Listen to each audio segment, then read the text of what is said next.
The rain poured relentlessly against the tinted glass of the black limousine, blurring the world outside into streaks of gray. Inside, Alexander Carter, the 36-year-old CEO of a billion-dollar tech empire, sat in complete silence, his hand trembling as he stared at the engagement ring still clenched in his fist.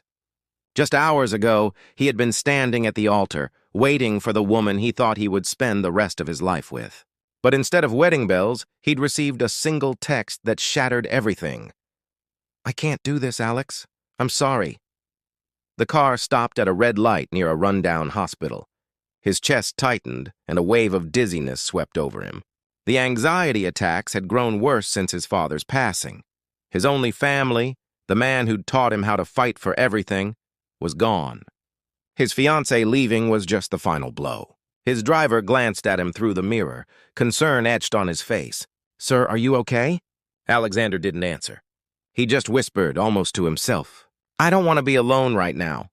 Before we continue, if you believe in kindness, second chances, and the idea that one moment of compassion can change a life, please take a second to like, comment, and subscribe to this channel. Your support helps us share stories that remind the world of the beauty still left in it.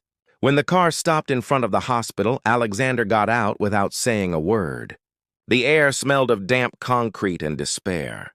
He didn't know why he was there, only that something inside him needed to escape the suffocating loneliness clawing at his heart.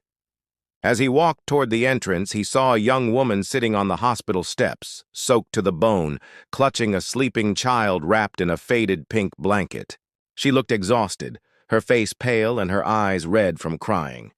He might have walked past her if not for the sound, the faintest whimper from the child. The young woman murmured softly, trying to hush her baby, but her hands were shaking too much. Something about the scene, the desperation, the quiet strength in her eyes, stopped him. "Are you okay?" he heard himself ask, his voice hollow. The girl lifted her face slowly. "We've been here all day," she said softly, "waiting for someone to tell us if my mom's going to make it. But they won't even let me in unless I pay the bill." Her voice cracked, and she pulled the child closer, as if protecting her from the cold truth of the world. Alexander hesitated. His instinct as a businessman told him to walk away, but something deeper, something painfully human, made him stay. He pulled a wad of cash from his pocket, almost without thinking, and handed her a $1,000 bill. "Here's $1,000. Just hold my hand," he said quietly. I just don't want to be alone right now." The girl froze, staring at him as if she couldn't believe what she'd heard. "I don't understand," she whispered. "You don't have to pay me to—" But Alexander shook his head. "Please," he said. "Just sit with me for a moment." She hesitated for only a second before taking his hand. Her fingers were cold and trembling, but there was something grounding about her touch, something that pulled him back from the edge. They sat together in silence as the rain softened into a mist. For the first time in weeks, Alexander's heart stopped racing. The girl introduced herself as Mia. She was 23, a single mother who worked at a diner across town. Her mother had fallen critically ill, and she'd spent everything she had on medicine and hospital fees.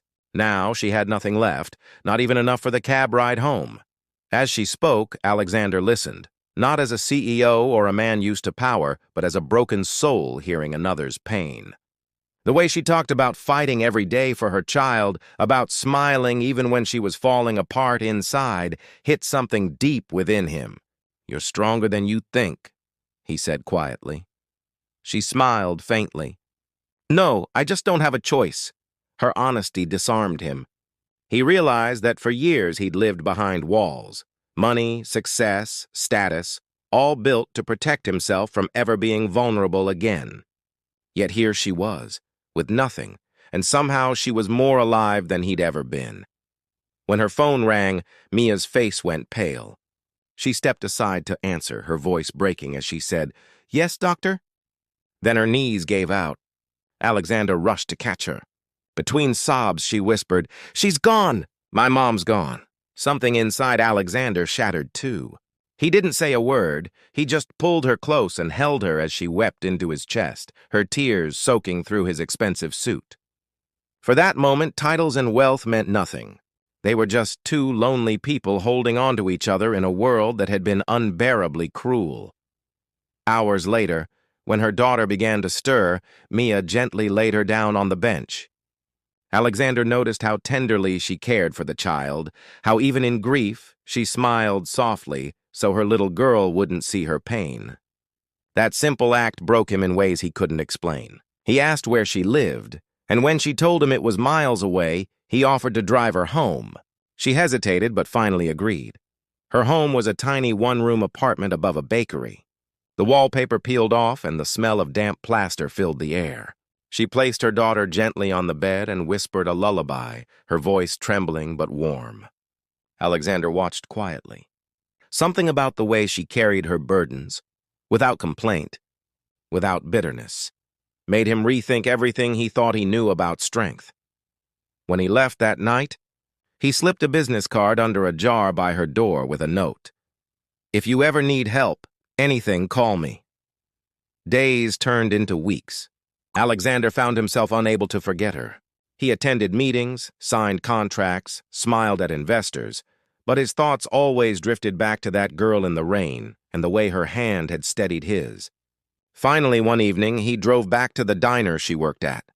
She was there, wiping tables, her hair tied back, her smile tired but genuine.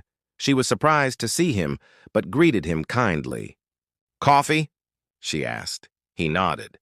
"And maybe some company," he added softly.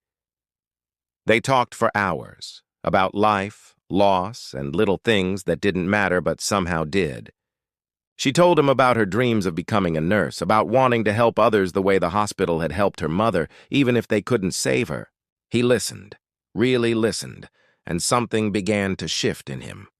Over the next few months, Alexander started showing up often. Sometimes with coffee, sometimes with groceries, sometimes just to sit in silence. Mia never asked for anything. She treated him like an ordinary man, not the billionaire everyone else bowed to. And for the first time in his adult life, he felt like one. Slowly, his anxiety began to fade. The nightmares lessened. And every time she smiled, it was like sunlight breaking through the storm that had followed him for so long. One evening, Mia came to see him at his office. She stood awkwardly holding an envelope. "I wanted to return this," she said, placing the $1,000 on his desk. "You helped me when I needed it most, but I can't keep it. I want to earn everything I have." Alexander looked at the envelope for a long time. Then he said, "Mia, that wasn't payment. That was the first time in years I felt human." Her eyes softened. "Then maybe it's time you stop paying for company," she said gently, "and start believing you deserve love too." That night, something inside him healed. Not all at once, but enough to breathe again. Months passed. Alexander quietly funded a scholarship for single mothers to study nursing, never telling anyone who it was for.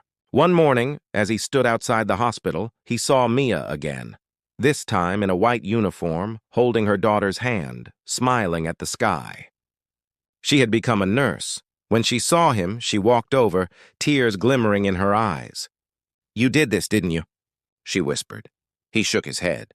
"No, Mia, you did." But as she hugged him, he realized something he hadn't before. She had given him far more than he had ever given her. She had given him hope, purpose, and a reason to live again. And maybe, just maybe, love. A year later, Alexander Carter stood once more in a church, but this time not as a broken man. He stood beside Mia, her daughter holding a bouquet of lilies between them. As the bells rang, he finally smiled, a real smile, one that reached his eyes, because the girl he once paid just to hold his hand had ended up holding his heart instead. If this story touched your heart, please take a moment to like, share, and subscribe to our channel.